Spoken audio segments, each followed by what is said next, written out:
il faut vraiment préparer l'athlète à saisir l'opportunité. Ce qui parfois est très difficile parce qu'en fait, l'opportunité, tu ne sais pas quand elle arrive et surtout, tu ne sais pas dans quelles conditions elle arrive. Étape 1, prise de conscience. Étape 2, c'est quoi mon objectif là maintenant? Quelles sont les instructions que j'ai reçues afin de mener à bien ma mission? Comment est-ce que je dois le faire dans la réalité physique? Déjà comprendre que le stress sera toujours là. C'est pas quelque chose qu'on peut enlever, mais comment le maîtriser? Le stress sera toujours là. Il y a un stress positif, un stress négatif. Comment utiliser ce stress pour te booster en fait? Il faut absolument que la tête puisse faire son auto-évaluation et se dire non, ok, là je sais que là c'était moi. Et en fait, c'est tout le temps moi en fait. Ouais. En tant que moi je suis pas à 100%, je peux pas mettre la faute sur les autres. Prendre ses responsabilités, c'est un super pouvoir en fait, tu vois. Et donc vraiment se dire que quelle est ma responsabilité dans cette situation, c'est quel est mon pouvoir.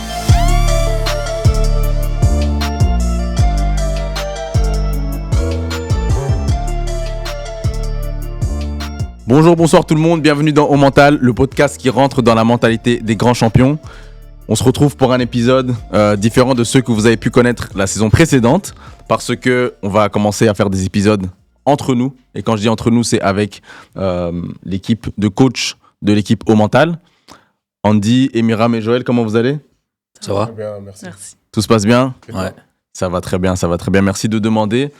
Donc ici, l'idée de ce podcast, ce sera vraiment de pouvoir plonger dans l'actualité du monde du football et du monde du sport en général en fait, mais de l'analyser sous le prisme du mental, sous le prisme de la psychologie, et également de parler de ce qu'on fait, du travail qu'on fait en interne, donc avec les athlètes qu'on accompagne, avec les structures qu'on accompagne, et de pouvoir échanger avec vous qui nous regardez, qui nous écoutez sur les questions qu'on traite. Donc aujourd'hui, on va en profiter pour se représenter un tout petit peu. J'espère que ceux qui nous écoutent, nous suivent aussi sur les réseaux sociaux et ont pu voir les quelques posts où on se présente. Mais on va le refaire ici avec nos voix. Et ensuite, on va continuer l'émission en analysant le cas de notre cher Lucas Tassin, donc, qui est un espoir belge, qui fait une très bonne saison du côté de Saint-Etienne. Il y a eu une petite actualité qui a parlé des raisons supposées, entre guillemets, de son départ d'Anderlecht. On va un petit peu en parler parce que ça a trait à ce qu'on aborde ici. Donc ça touche au mental, ça touche au caractère, etc. Et ensuite faire un point sur quelques athlètes qu'on a choisis, des athlètes qu'on suit, afin qu'on puisse un petit peu analyser avec vous le travail qu'on fait avec eux. Donc premièrement, on va se représenter un petit peu. On fait dans quel ordre, les gars? Je vais commencer. Vas-y. Déjà en te remerciant pour cette intro magnifique. Je t'en prie. Valoriser aussi le travail de notre Gandhi. Ça me fait plaisir. Et moi, je suis Andy Kawaya, ex-footballeur professionnel, devenu coach mental aujourd'hui.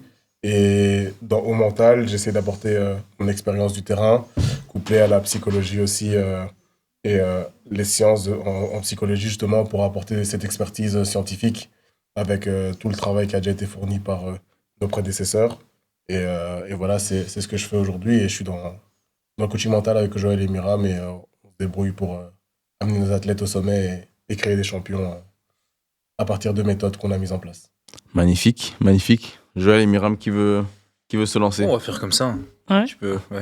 Allons-y. Donc moi, c'est Emiram Joseph et je suis psychologue clinicienne et je m'occupe du suivi psychologique des athlètes. Ok, super. Simple et efficace. Ouais. Joël? Pareil, moi je m'appelle Tu t'appelles aussi Joël. Emiram Joseph? Exactement. Je m'appelle Joël, j'ai une licence en psychologie. J'ai fait du foot pendant plus de 10 ans, pendant je pense une bonne quinzaine d'années. Et ça fait un moment aujourd'hui que je fais de la préparation mentale avec Emiram et Andy.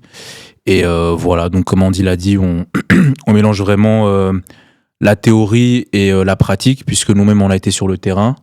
Et donc c'est ce qui fait qu'on a, je pense, une méthode et une façon de travailler qui est unique et qui est inédite. Donc voilà. Super pour l'introduction. On peut se lancer dans le vif du sujet. Donc comme j'ai dit en introduction, donc il y a un article de Wallfoot qui est sorti il y a quelques jours, donc qui parle de Lucas Tassin. Donc Lucas Tassin, pour ceux qui ne le connaissent pas, c'est un jeune attaquant belge qui a été formé à Anderlecht, qui a donc passé toutes ses classes de jeunes là-bas, mais qui n'a pas réussi à s'imposer en équipe première. Il a ensuite été transféré à Westerlo. Là aussi, il a fait une belle saison, ce qui l'a amené à avoir un transfert à Saint-Etienne. donc à Saint-Etienne, dans laquelle il fait aussi une très bonne saison. On va un petit peu regarder tout ça à la loupe. Donc une saison dans laquelle il est à 12 buts et 4 assists pour l'instant. Et il vient d'être élu la pépite du mois d'avril en Ligue 1, donc qui est un championnat rempli de talents. Donc ça prouve que il fait les choses bien là-bas à Saint-Etienne. Et il a aussi, c'est une petite anecdote, mais il s'est fait connaître sur Internet grâce à une vidéo qui a fait un petit bad buzz. Donc c'est une vidéo où il était encore en jeune à Anderlecht, où on lui avait mis un micro pendant le match. Et je sais pas trop pourquoi, je sais pas toi Andy, je sais pas si vous avez vu la vidéo ou pas, mais Andy, je sais pas ce que t'en penses, mais moi j'ai pas trop compris pourquoi les gens lui sont tombés dessus. C'était juste un jeune qui est sur le terrain et qui parle comme tous les joueurs sont sur le terrain, mais je pense que les gens l'ont trouvé entre guillemets arrogant. Et je pense que ça va faire écho avec ce dont on va parler ici. Et donc selon l'article de Wallfoot, en fait, une des choses qui a causé le fait que qu'Anderlecht ne le garde pas, ce sont des suppositions, c'est pas des choses avérées, donc on va pas agir comme si c'était la vérité. C'est qu'il n'avait pas, ce qui est écrit, c'est qu'il n'avait pas la langue dans sa poche et qu'il donnait son avis et qu'il avait une personnalité un peu trop imposante pour certains. Et ce qui a pu déranger au club et ce qui a fait que, entre autres, je pense, il n'a pas été gardé. Donc, encore une fois, c'est un article, et souvent les articles, ça parle au conditionnel ou en tout cas, c'est pas des faits avérés. Donc, on va utiliser cet exemple pour discuter de cette thématique sans spécialement s'arrêter sur Anderlecht et sur Lucas Tassin, même si c'est d'eux qu'on parle là maintenant. Donc, la question que je voulais poser par rapport à ça, je vais d'abord me tourner vers Andy, mais on va tous, bien entendu, discuter là-dessus. Est-ce que c'est fréquent que les clubs aient du mal à gérer certains types de personnalités et plus précisément des personnalités qui prennent un peu trop de place, peut-être qui sont considérés comme trop confiants, trop arrogants, etc. C'est une très bonne question et c'est un très bon sujet. Effectivement, on a vu la vidéo pour le bad buzz. Et pour répondre à ta question, je pense que les gens ont cru qu'il avait surjoué parce qu'il avait eu un micro et en fait, personne ne le connaissait. Donc, personne ne savait si c'était naturel, s'il était toujours comme ça, ou si c'est parce qu'il avait le micro qu'il avait surjoué et était devenu ce beau parleur sur le terrain à base de afou et de langage bruxellois que nous connaissons, mais que les Français ne connaissent pas tellement. Et donc, effectivement, il a eu l'image d'un attaquant arrogant, trop sûr de lui. Maintenant, pour l'autre question, est-ce que c'est fréquent que les clubs aient du mal à justement conserver ce genre de profil ou travailler avec ce genre de profil?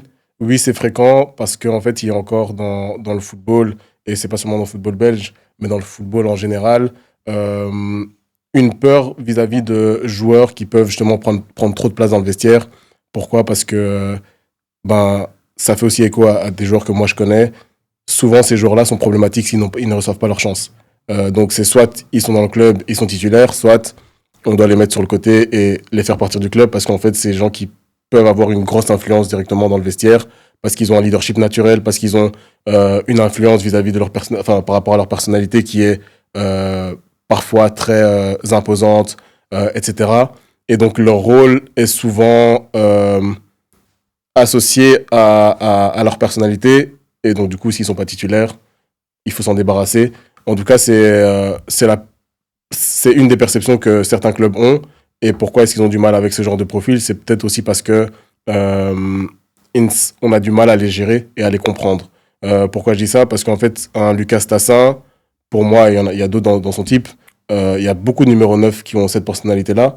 Je me souviens encore à mon époque, il y a 10 ans, il y a un psychologue qui est venu au club, à Anderlecht, et il avait fait des tests psychologiques à une partie des jeunes qui étaient là et qui venaient d'accrocher un peu le noyau de l'équipe première, et notamment un numéro 9 qui était là, et qui avait 17-18 ans à cette époque-là, et après les tests, il avait dit au club, il faut absolument le signer.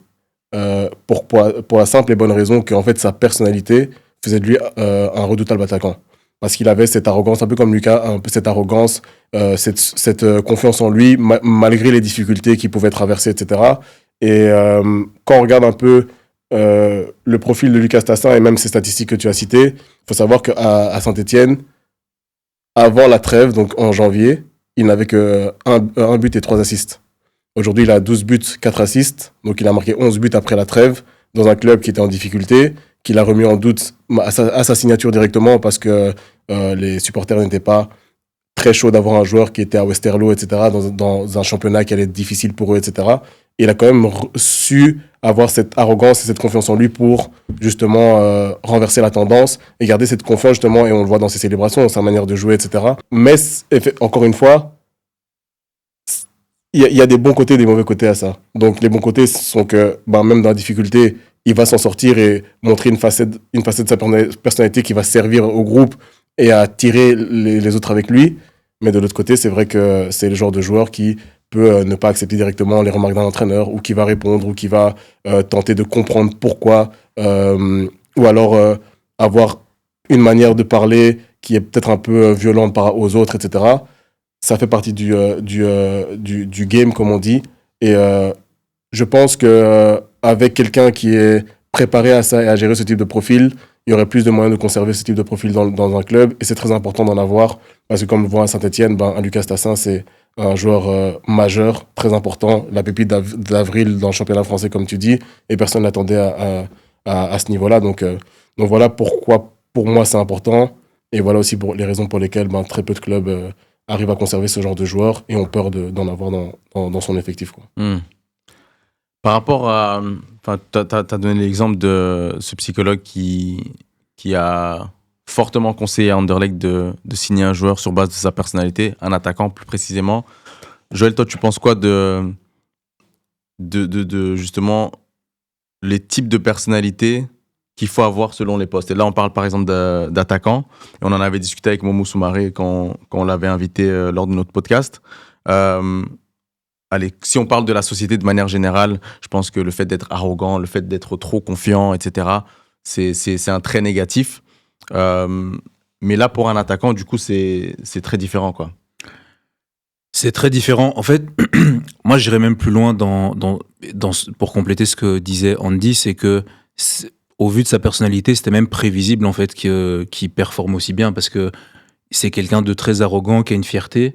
Et même à son départ, il a dit qu'Anderlecht allait regretter d'être passé à côté de lui. Donc, c'est le genre de profil qui a pas sa langue dans sa poche, mais aussi qui a aussi un peu cet esprit de vengeance. Et là, la manière dont il s'est vengé, et en fait, ça montre que c'est un joueur qui, malgré soi-disant ses comportements, ses comportements un peu déviants, etc., mais on voit que c'est un athlète ou un joueur qui a la capacité en fait de canaliser correctement cette énergie, tu vois, parce qu'il le montre, les stats le montrent.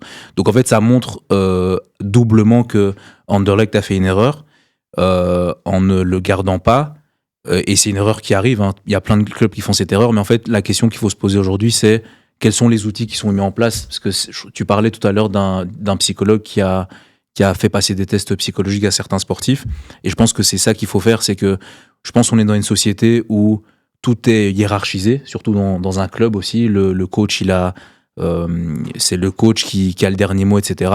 Et je pense qu'il y a beaucoup de coachs ou de clubs qui ont du mal justement à avoir des joueurs qui vont un peu défier l'autorité. Alors que on n'est pas censé seulement se soumettre à l'autorité. Parce que si tu demandes à un joueur d'être un animal sur le terrain, mais en même temps de se soumettre complètement à l'autorité du coach, en fait, il y a une dissonance cognitive qui se pose. Et ça peut générer de la surcharge mentale, de la fatigue mentale, etc. Tu vois. Donc, je ne sais pas si je réponds vraiment à ta question, mais il faut... En fait, les profils qui sont un peu décalés, qui sont un peu too much, c'est des profils qui sont très intéressants. Il faut juste savoir les canaliser. Et pour donner un exemple concret, un joueur de cet acabit qui va, par exemple, remettre en doute publiquement une décision du coach, au lieu de le virer du club, tu mets en place avec lui un contrat, évidemment moral. Tu vas pas lui faire signer un contrat, mais tu fais signer un contrat moral. Écoute, s'il y a des choses qui te plaisent pas, tu peux en parler, mais on en parle en discret, en dehors du groupe, en tête à tête. Tu vois. Donc ça, c'est des choses qui peuvent être mises en place pour montrer aux sportifs qu'on le comprend sur le plan humain et qu'on lui fait confiance sur le plan des compétences et des performances, etc. quoi. Donc, je rebondis juste là-dessus parce qu'en fait, ici, c'est toute l'importance de faire la dissociation entre psychologie générale et psychologie du sport, là où il y a quand même la recherche de la performance au final. Et donc, tout souvent, on avait discuté avec Jean-François qui nous disait qu'en fait, c'est vrai que dans le sport, jusqu'à un certain âge, il faut de l'équilibre. Et puis, il faut ce déséquilibre, justement, pour performer sur un terrain de foot devant Pour être un 40 000 animal. personnes. Et justement, sa personnalité est une personnalité déséquilibrante qu'il faut justement pousser, tout en gardant un juste milieu, évidemment, pour pas qu'il fasse des vagues et se perde. Mais il faut clairement faire la différence entre l'arrogance et la capacité, justement, à se remettre en question tout en gardant confiance pour justement gérer la pression et assumer un peu les critiques, la pression qu'il peut ressentir, etc. devant une foule, après un mauvais match, après 6 mauvais mois, 6 mois difficiles, etc. dans un nouvel environnement, etc. Et lui, je pense que c'est ce qu'il a.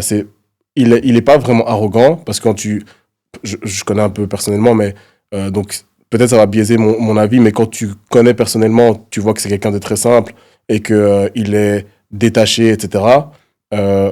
Mais qu'en fait, sa manière de s'exprimer, c'est ce qu'il a en lui, en fait. C'est un animal, c'est quelqu'un qui veut réussir. Et il y en a plein d'autres comme ça, il y a plein de neufs, et qui sont en fait dans la vie de tous les jours des gens très simples. Et une fois qu'ils arrivent sur le terrain, ils sont vraiment transformés, ils sont des animaux. Et ça me fait penser à Zlatan Ibrahimovic, qu'on a tous vu dans les médias.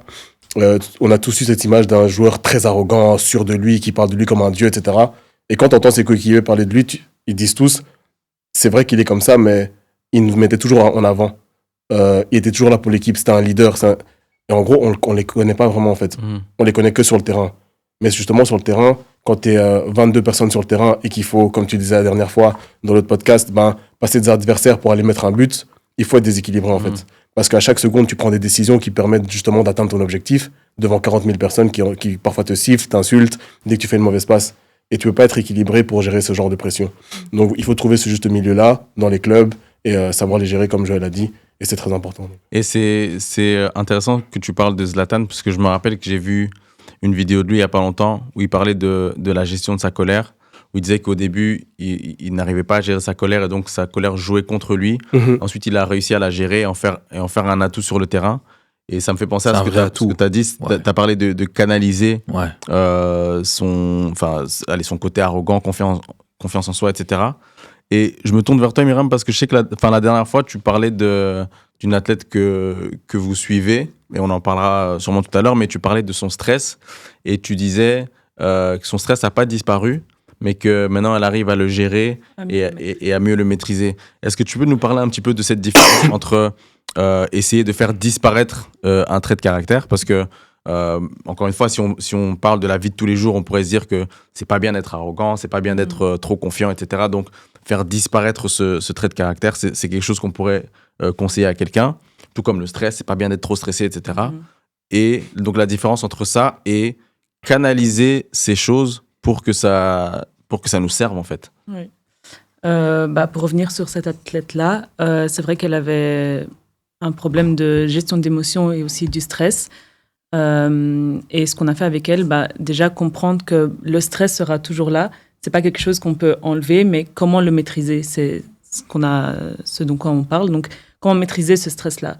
Le stress sera toujours là. Il y a un stress positif, un stress négatif. Comment utiliser ce stress pour te booster, en fait? Et c'est sur ça qu'on a travaillé avec elle. Et est-ce que c'est difficile? Je vous pose la question à vous tous, mais je me tourne vers toi. Est-ce que c'est difficile de faire comprendre cette différence aux gens? Parce que sûrement qu'ils entendent d'autres sons de cloche où on leur explique au contraire que voilà, c'est pas bien. Et c'est bien que tu aies fait la différence entre la psychologie normale et la psychologie qui appliquée au sport. Est-ce que c'est difficile de faire comprendre ce genre de concept à des personnes qui justement essayent de trouver un équilibre, alors que cet équilibre dont on parle dans la vie de tous les jours n'est pas l'idéal pour le monde du sport? Moi, j'aimerais juste reprendre en fait, la différence entre ce qu'on apprend en psychologie clinique. C'est que on va essayer de comprendre un peu les conflits internes, voir d'où ils viennent et essayer en fait, on va être dans une recherche de stabilité. Ce qui n'est pas vraiment la réalité des athlètes, et c'est ce que vous avez dit.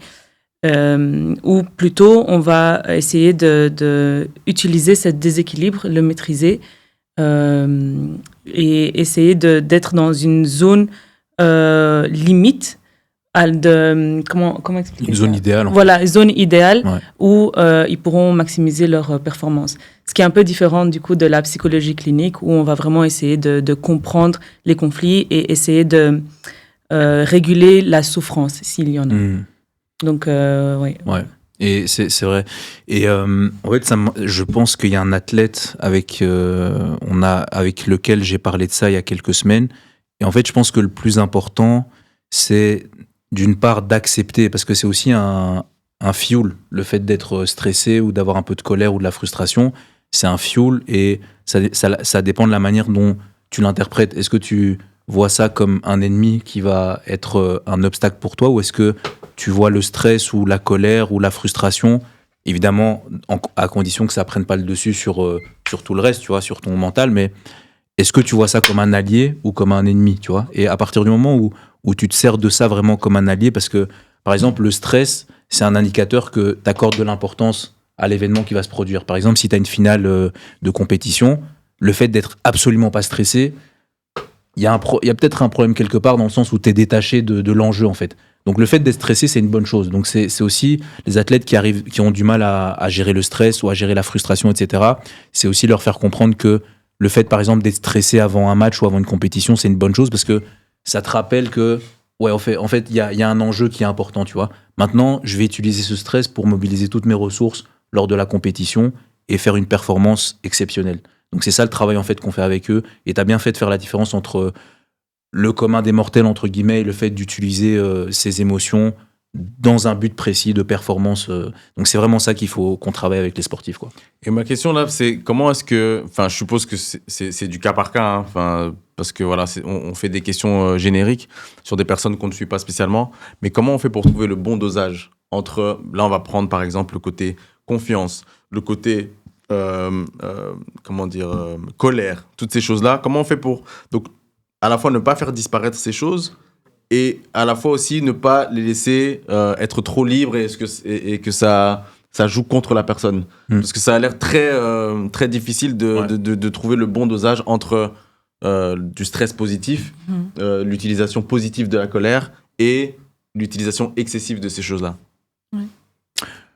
Je peux répondre. Enfin, moi, ce que j'ai fait avec un athlète, c'est tout simplement, en tout cas lors de la performance, c'est de prendre conscience des émotions. Donc c'est vraiment un travail à faire avant, évidemment, tu vois. C'est un travail, c'est pour ça qu'on met en place des programmes de préparation mentale, c'est parce que c'est important de faire c'est un travail qui se fait sur le long terme pour que lors de la performance, ils puissent se rendre compte, par exemple, on a des exemples concrets parce que on avait fait une analyse de performance où à un moment donné, il est frustré, il ressent de l'injustice. En fait, la question c'est, à ce moment-là, qu'est-ce que tu ressens, qu'est-ce que tu perçois? Je ressens de l'injustice. Ok, maintenant, qu'est-ce que tu dois faire? Donc toi, tu es attaquant, c'est quoi ton objectif au moment où tu ressens de l'injustice? Je dois me diriger vers le but, je dois aller vers l'avant, je dois faire des appels de balles, etc. Comment est-ce que tu dois le faire? Tu vois, donc une fois qu'il ressent ses émotions, une fois qu'il a envie de lever les bras, de crier sur ses coéquipiers, sur l'arbitre, etc., c'est directement, ok, je ressens de la frustration, qu'est-ce que là maintenant je suis censé faire? Le jeu, il continue à se dérouler, je dois aller vers l'avant, je dois faire un appel de balle, je dois prendre de l'information sur le plan visuel.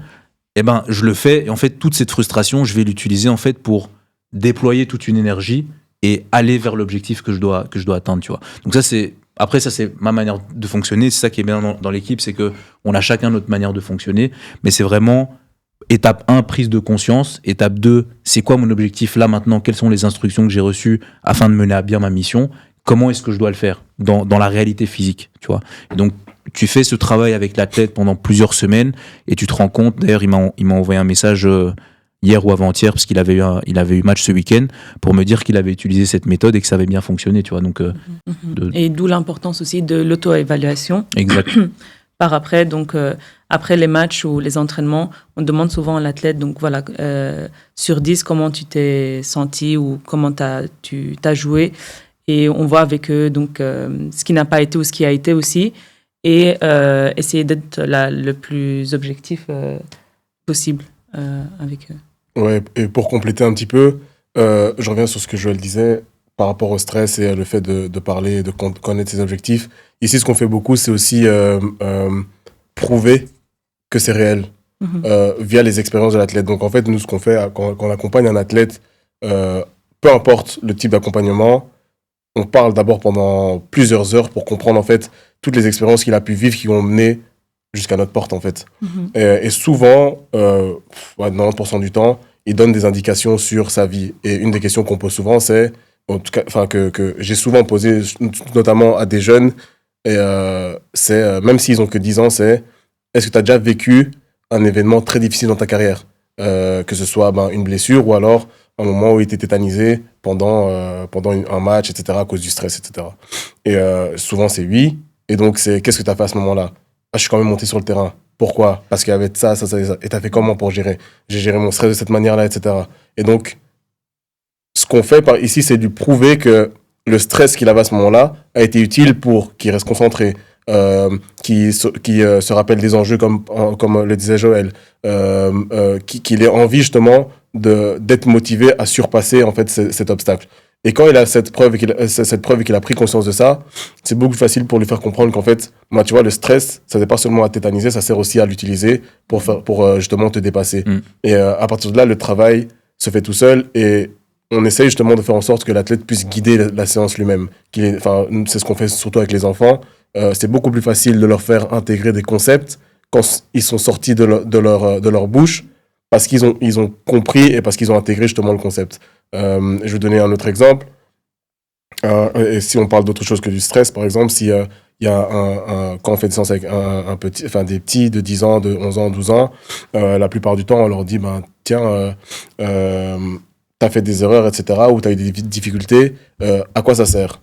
Et quand il te dit, je sais pas, etc., tu dis, ok, il y a 1 an, t'as vécu telle chose, 1 an après, t'es arrivé à cette étape de ta carrière, c'était difficile pour toi, mais qu'est-ce que ça t'a apporté? Ah, tiens, j'ai progressé. Ok, raconte-moi cette étape. Tiens, j'ai fait ça pendant 1 an, ça m'a permis de faire ça, je me suis amélioré. C'est vrai qu'il y a 1 an, je savais pas faire cette frappe, aujourd'hui, je sais le faire, etc. Et là, il prend conscience petit à petit qu'en fait, toutes ces difficultés-là l'ont aidé à progresser, en fait. Et là, dans sa tête, il s'est convaincu lui-même, en racontant son histoire et en prenant conscience que son histoire, ça l'avait fait progresser. Et du coup, nous, on n'a même plus besoin de faire ce travail-là de conviction. C'est lui-même qui est convaincu et on avance comme ça, en fait. Et c'est pareil pour le stress. Juste faire comprendre à la tête que ton stress est utile, qu'il peut se gérer, mais que donc, avoir du stress, c'est normal. Juste, c'est la manière dont tu vas le gérer. Et juste pour compléter, avec l'athlète de 13 ans à laquelle on travaille, au début, on s'était dit, il faut qu'on lui enlève ce stress-là, tu vois. Et puis, on s'est rendu compte qu'en fait, c'était pas le fait d'enlever le stress, c'était comment elle allait le gérer qui était important. Comment on s'en est rendu compte? C'est via le wellness. On s'est rendu compte qu'elle pouvait performer dans un match avec la même dose de stress, en fait. Et donc, on s'est rendu compte que c'était plutôt comment elle le gérait, via ses feedbacks et l'auto-évaluation qu'elle donnait, plutôt que le niveau de stress qui était important, tu vois. Ça, c'est pour elle. Après, dépendant de l'athlète, il faut soit le diminuer, soit l'athlète peut le gérer, tu vois. Donc, c'est un peu dépendant, mais voilà quelques méthodes pour gérer le stress et trouver ce juste milieu qui est important, quoi. Ok, transition intéressante par rapport au sujet qu'on va aborder maintenant. Donc, on va parler de nos athlètes pour pouvoir montrer à quel point, montrer l'étendue de ce qu'on fait avec des personnes qu'on connaît. C'est bien de prendre des exemples de l'actualité, mais ici, on a beaucoup plus d'éléments. Donc, on va faire un peu le tour de différents athlètes qu'on accompagne. Je vais commencer par toi, Andy. Tu as donc décidé de nous parler de Hakim, avec qui on travaille depuis quelques temps maintenant, et qui fait une saison très très intéressante du côté du Berscott, chez qui il est prêté depuis janvier, je pense. Donc je te laisse la parole pour nous parler un petit peu de comment ça a commencé avec lui et le travail qui a pu être fait jusqu'aujourd'hui, quoi. Ouais, en fait c'est très intéressant que tu dises qu'il fait une saison, parce que en fait Hakim, sa saison, elle est vraiment séparée en 2 parties.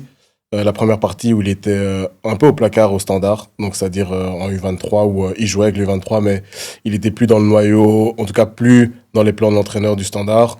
Et donc il a dû partir en prêt au Berscott.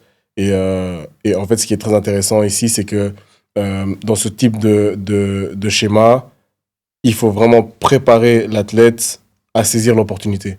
Ce qui parfois est très difficile parce qu'en fait, l'opportunité, tu ne sais pas quand elle arrive.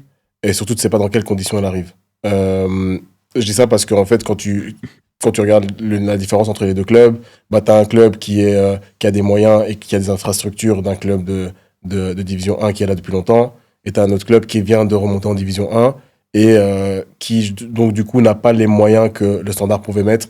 Et donc, ça, ce sont aussi des circonstances à prendre en compte mentalement pour un joueur. Et donc, en fait, ici, la chose sur laquelle on va se refocaliser, c'est l'importance que lui, il accorde à ses priorités, donc ses objectifs, la raison pour laquelle il joue au football, et c'est quoi, en fait, le football.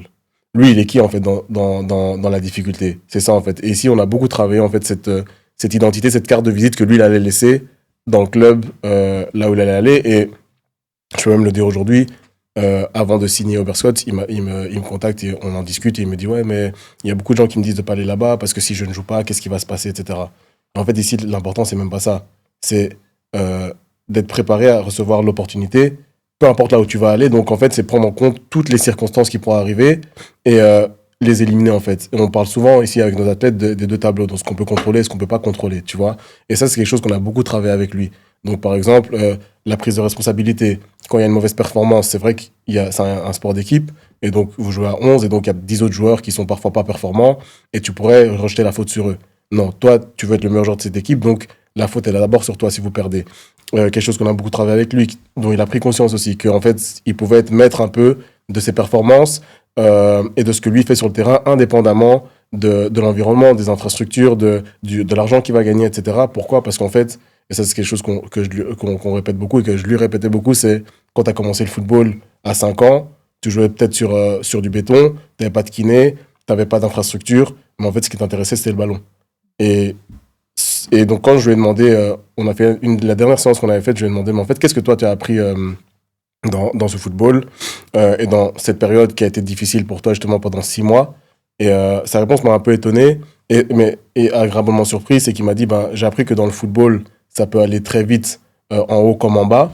Et puis, la deuxième chose qui m'a aussi frappé, c'est qu'il me disait, je me suis rendu compte qu'en fait, ce qui m'avait vraiment manqué, en fait, c'était pas le bling-bling autour, c'est le ballon, en fait. Et une fois que le ballon t'a manqué, tu te rends compte de l'importance de juste vouloir jouer. Et donc, on arrive à la deuxième partie de saison où il fait, depuis maintenant 3-4 mois, il est un des meilleurs joueurs de son équipe, si pas le meilleur, avec 14 ou 15 matchs titulaires dans un club qui, malheureusement, joue la descente. Mais donc, dans son rôle, c'est très difficile. Mais très vite, il s'est intégré comme un leader. Dans sa remise en question, elle est vraiment et son auto-évaluation sont vraiment très efficaces, parfois même un peu trop dures par rapport à ses ambitions aussi et les choses qu'il se donne. Et donc c'est des choses qu'on a beaucoup travaillé aussi et selon les problématiques qu'il avait au début, et il a très bien évolué et donc je suis content pour ça et content pour lui aussi parce que c'est quelqu'un qui le mérite et qui a toujours été honnête et authentique en fait. Il est venu chez nous en nous disant moi je vous avoue je suis comme ça, j'ai ça et ça. Et ça nous a même étonné parfois de son franc-parler parce que généralement les gens essaient de cacher ça et lui il a été totalement honnête avec ça sur les trucs qu'il devait améliorer et au final avec du travail et du sérieux on arrive à ce genre de résultats et je pense que dans les mois qui vont venir il aura des bonnes nouvelles aussi donc c'est cool. Et donc quand on l'a rencontré donc c'était l'été passé si je me trompe pas et il a eu des mois positifs avec le Standard où il a été mis en avant, il était encore très jeune, il est toujours très jeune, mais il a été mis en avant très jeune, il y a eu des belles performances, et donc la presse, la lumière autour de lui, et alors que c'était, encore une fois, ce qui est normal pour un jeune, pas encore à 100% dans la maturité nécessaire pour peut-être assumer tout ça, à quel point il a mûri, et je vous pose la question à vous trois, parce que vous l'avez tous accompagné, mais surtout vous deux, à quel point il a mûri en tant que personne et à quel point ça l'a aidé sur le terrain aujourd'hui?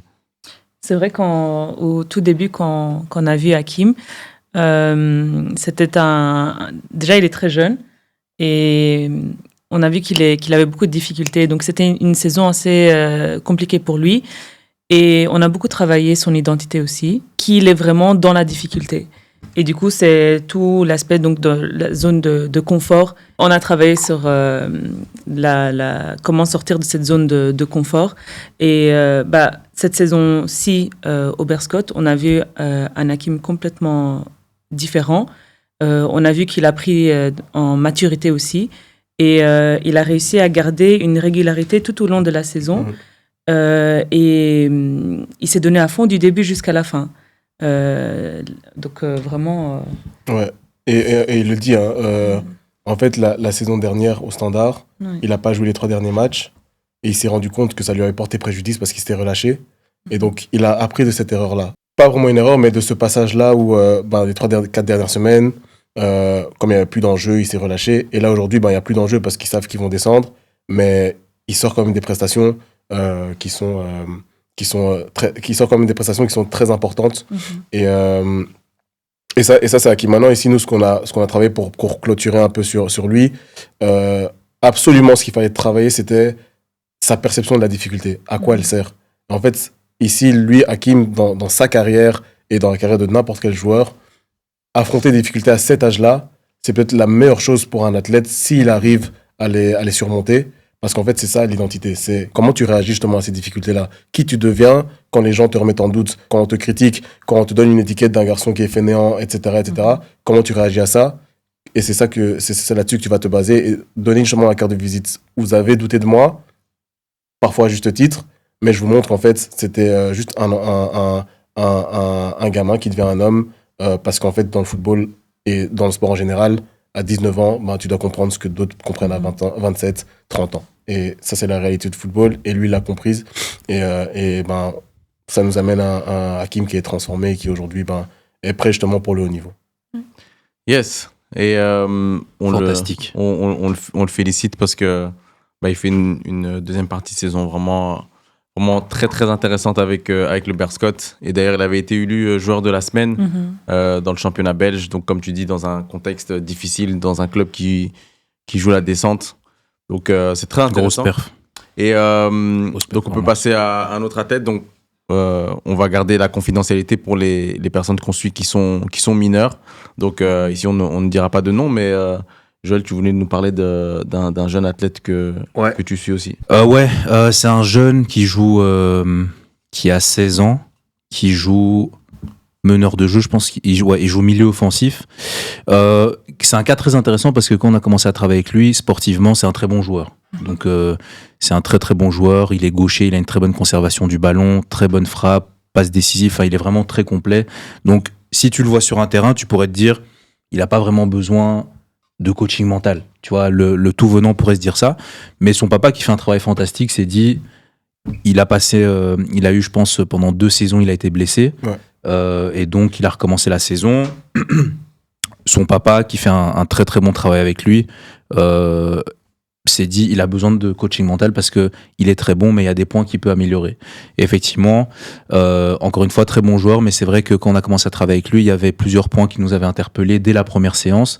Le premier point, c'était le manque de prise de responsabilité. Ça veut dire que quand il perdait un match, quand il faisait une mauvaise performance, que ce soit l'équipe ou lui individuellement, c'était soit à cause du terrain, soit à cause du coach, soit à cause de l'arbitre. Donc on a directement, je pense, dès la première séance avec lui, on lui a dit, écoute, il est temps que tu prennes tes responsabilités. Qu'est-ce que toi, tu aurais pu mieux faire pour que le match ou la performance se passe mieux? Qu'est-ce que toi, tu contrôles? Ça a été, je pense, un gros déclic avec lui. La deuxième chose, c'est toujours par rapport aux responsabilités, très peu de cohésion d'équipe. Ça veut dire que lorsqu'un coéquipier qu'il juge moins performant ou moins talentueux que lui va lui faire une remarque, il va pas prendre vraiment ça en considération. Enfin, en tout cas, il prenait pas trop ça en considération, et il jugeait parfois inutile de donner des conseils à certains coéquipiers qu'il jugeait pas forcément suffisamment compétents pour recevoir ses conseils. Donc, on a travaillé le leadership, donc encourager ses coéquipiers, motiver l'équipe dans des moments très compliqués. La cohésion d'équipe, ça veut dire qu'est-ce que toi tu fais pour faire en sorte que ça se passe bien, aussi bien au sein de l'équipe, mais aussi avec le staff, parce que un staff peut bien t'aimer parce que tu es un bon joueur, mais dans les moments compliqués, qu'est-ce que toi tu fais pour entretenir cette relation? Et on a également mis des objectifs plus liés à la performance en place, notamment un certain nombre de frappes, parce qu'il a une très bonne frappe, mais il faisait beaucoup de passes décisives. Je pense que sur cette saison, il a dû bien mettre 20 passes décisives, mais très bonne frappe. Donc, on a mis en place, en fait, pour chaque match, il devait tirer un certain nombre de fois au but. Et on a commencé à travailler avec lui, je pense, en janvier. Pour la fin de la saison, il devait avoir marqué 5 buts. et je pense qu'il en a marqué 4. Donc voilà, donc les objectifs sont atteints, on va dire. Mais voilà, c'est un cas très intéressant parce que on voit que le papa a fait un travail incroyable, il est très discipliné, il est vraiment à l'écoute, etc. Et ça montre aussi que il y a certains sportifs qui sont très talentueux, qui sont performants sportivement, mais ça veut pas dire qu'il y a des points qu'on peut pas améliorer. Et donc lui, on a vu qu'il y avait plusieurs zones d'amélioration. Résultat, on atteint l'objectif en termes de performance. On atteint l'objectif en termes de prise de responsabilité, donc au niveau des aptitudes mentales, mais également il s'est fait, il y a genre 4-5 clubs qui l'ont sollicité, alors que je vais pas dire que c'est grâce à nous seulement qu'il a été sollicité, parce que déjà le terrain est fertile, mais grâce à ce travail qui s'illustre sur le terrain, c'est plus facile de se faire repérer, etc. Donc il y a bien 4-5 clubs là qui l'ont sollicité. On espère que il va y avoir, que ça ira dans la direction dans laquelle il veut. Mais je voulais parler de lui parce que c'est vraiment un cas très très très intéressant et je suis très content de travailler avec lui. Donc voilà. Et comme tu as parlé de la prise de responsabilité, Ouais. donc il y a des choses qui sont beaucoup plus facilement visibles, plus de buts, plus de passes, etc. Cet aspect de sa personnalité donc qui s'améliore, entre guillemets, comment est-ce que vous avez réussi à le voir, que ce soit dans les séances ou dans les conversations? Déjà dans les conversations, et je pense qu'Andy, tu l'as remarqué, parce que au début, Andy on suivait à 2, et puis j'ai pris le lead, et ensuite tu as fait une séance, je pense il y a quelques semaines, on a fait la séance à 2, et Andy, je pense, a remarqué directement qu'il y avait un shift dans le discours entre ouais mais c'est le coach, ouais mais c'est l'arbitre, ouais mais c'est machin, à ouais mais c'est vrai que moi j'aurais dû faire ça, ou peut-être que moi j'ai fait ça et peut-être j'aurais dû faire autre chose. Donc au niveau du discours il y a un changement, au niveau du papa aussi, parce qu'il faut savoir que régulièrement on fait on fait le point sur la collaboration avec les parents, on remet un rapport, etc., etc. Et donc le père disait clairement, parce qu'il va le voir à tous les matchs, il disait non, je vois clairement sur le terrain que Loris, avant le match, pendant le match, encourage ses coéquipiers, il prend ses responsabilités, il donne des instructions, il accepte aussi de prendre certaines instructions, il accepte aussi, on va dire, l'autorité entre guillemets ou le leadership du coach, parce que parfois ça lui arrivait d'aller à l'encontre des instructions du coach, sauf que ça peut te porter préjudice dans un grand club, tu vois, même s'il joue dans un très bon club.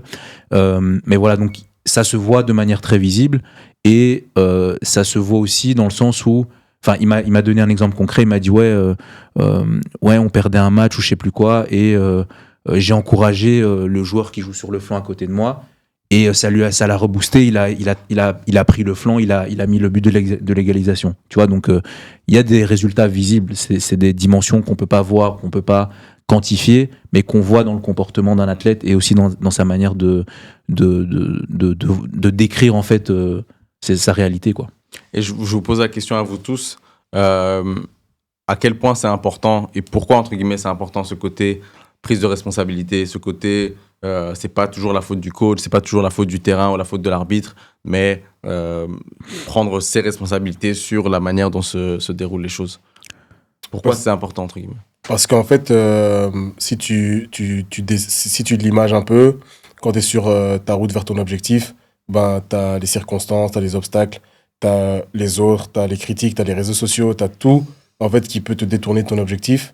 Et en fait, ce qui te permet justement de rester concentré, c'est de savoir ce que moi je suis capable de faire et comment je peux y arriver. Connaître ses qualités, connaître ses défauts aussi, justement pour comprendre dans quel moment est-ce que justement c'est les défauts qui sont en train de prendre le dessus sur les qualités. Et donc c'est important de savoir prendre ses responsabilités justement par rapport à ça, pour qu'en fait limiter que le deuxième tableau dont je parlais tout à l'heure, de ce qu'on peut contrôler, ce qu'on peut pas contrôler, le deuxième tableau de ce qu'on peut pas contrôler prenne trop le dessus sur ce qu'on peut contrôler, parce qu'en fait si ça prend trop le dessus, tu tombes un peu dans tes travers, et en fait reconnaître ses responsabilités, c'est aussi justement dans les bons moments pouvoir aussi se féliciter justement de la réussite de ton équipe, de ta réussite, et justement éviter tout ce truc de syndrome de l'imposteur dont Joël parlait aussi il y a quelques temps, parce que si tu prends tes responsabilités, tu sais que ok, là je suis responsable aussi du bien de mon équipe, mais ça passe justement par d'abord comprendre que tu es responsable des maux aussi de ton équipe, ou en tout cas des échecs dont tu fais partie, parce que une équipe ça se joue à 11 dans le football en tout cas, et donc voilà, c'est pour ça que c'est très important surtout pour se recentrer. Si tu es conscient de toi-même, si tu es conscient de tes qualités, de tes défauts, bah, c'est beaucoup plus facile justement pour éviter de perdre la tête face à des circonstances et plein de choses qui peuvent te détourner, quoi. Donc c'est un truc vraiment fondamental. Je pense que c'est la première chose qu'on travaille le plus chez les athlètes, qu'ils aient 10 ans, 15, 20 ans, parce que tout le monde n'est pas conscient de ça. Et on peut vite justement, surtout dans le monde actuel au niveau du sport avec les médias et tout ce qui est, tu vois, tout ce truc de dès que tu as un peu beaucoup de followers, ben, on aime te dire ce que tu aimes entendre. Tu as parfois la famille qui est un peu trop subjective et donc qui va te dire des choses qui ne sont pas correctes, etc. Il faut absolument que la tête puisse faire son auto-évaluation et se dire non, ok, là je sais que là c'était moi. Et en fait c'est tout le temps moi en fait. En tant que moi je suis pas à 100%, je peux pas mettre la faute sur les autres. Au partir du moment où je suis à 100%, de toute façon la faute se remettra d'office sur les autres et je n'aurai même pas besoin de le faire. Tu vois, c'est ça qui est important en fait. Et je vais même rebondir sur ce que tu dis. En fait, je sais qu'il y a certaines personnes pour qui responsabilité, ça a une connotation négative. Parce que, ouais, mais prends tes responsabilités. Donc il y a certaines personnes qui se disent, ouais, mais c'est pas de ma faute. Ouais. Ils pensent que quand on leur dit prends tes responsabilités, c'est tu dois accepter que c'est de ta faute. Alors que c'est faux. Prendre ses responsabilités, c'est un super pouvoir en fait. Tu vois. Et donc, vraiment se dire que quelle est ma responsabilité dans cette situation, c'est quel est mon pouvoir. Donc voilà, c'est tout ce que je voulais dire. Et ça permet d'éviter, à la fin, quand tu as pris toutes tes responsabilités, que tu as vraiment tout donné et que tu es sûr d'avoir fait le maximum, en fait, tu termines toujours sans regret. Tu vois, tu sais que 2 mois après, en regardant des images, tu vas pas te dire « Ah ouais, en fait, si j'avais fait ça. » Tu vois, et ça, c'est le plus dur à affronter, tu vois, dans une carrière en tout cas. Donc, et dans la vie en général. Yes. Très bien. On voulait parler d'un troisième athlète, mais je pense que le timing est un peu serré qu'on le fasse. C'était un bel épisode. On voulait clôturer juste par une petite nouvelle parce qu'on se dit que c'était important aussi de faire des updates sur comment les choses se passent dans l'équipe. Et on a ici Andy. Il sait qu'on va parler de lui, donc il prend son verre histoire qu'on voit bien son dégradé. Mais Andy qui nous a donné la bonne nouvelle, je vais te laisser le dire en fait. Non, là, je suis dans un... Comme disait mon rappeur préféré, Youssoupha, je prends mes fleurs. Et en fait, je suis vraiment content qu'on en parle parce que j'ai obtenu mon bachelier hier. J'ai fait ma défense. Merci. Totalement en espagnol, donc à 100%, je l'avais commencé en 2022. Et pourquoi je suis content qu'on en parle? Parce qu'en fait... Pour frimer, déjà, premièrement. Pour frimer, premièrement. Et c'est vraiment... que c'était en espagnol. Oui, en fait, je vous explique pourquoi. Récemment, ça fait 2-3 ans que j'écoute un gars qui s'appelle Inky Johnson. Et le gars, il a perdu il voulait jouer au football américain et il a perdu son bras, etc. Enfin bref, ça, c'est son histoire. Il y a une phrase qui m'a toujours marqué la première fois que je l'ai écouté.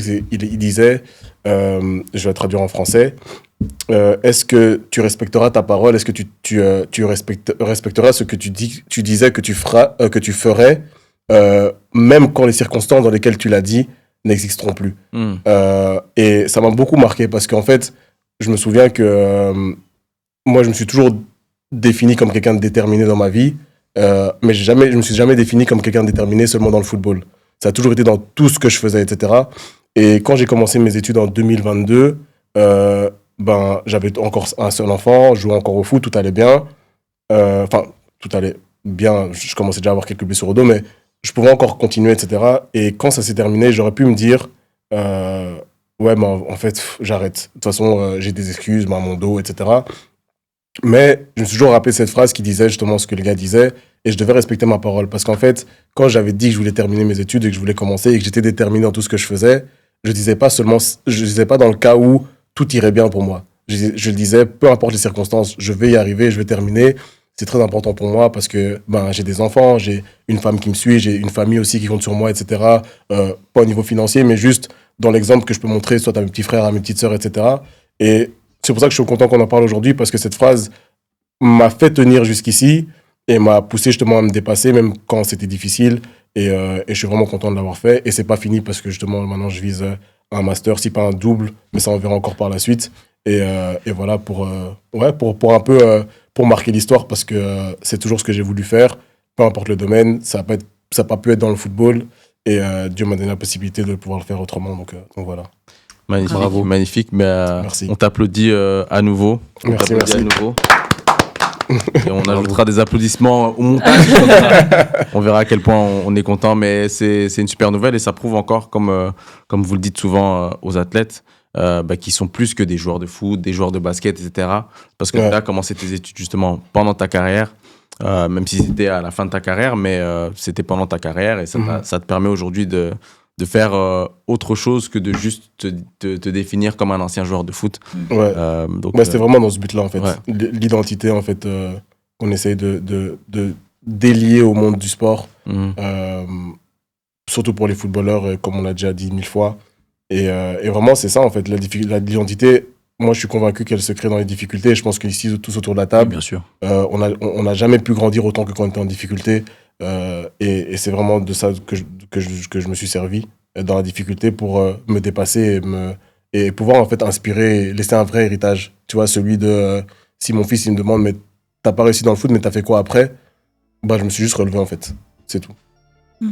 Je pense qu'on pourrait se taire et clôturer sur cette punchline, mais on va quand même faire la clôture. Merci à vous trois pour cet échange. Merci à toutes les personnes qui vont nous regarder ou nous écouter jusqu'ici.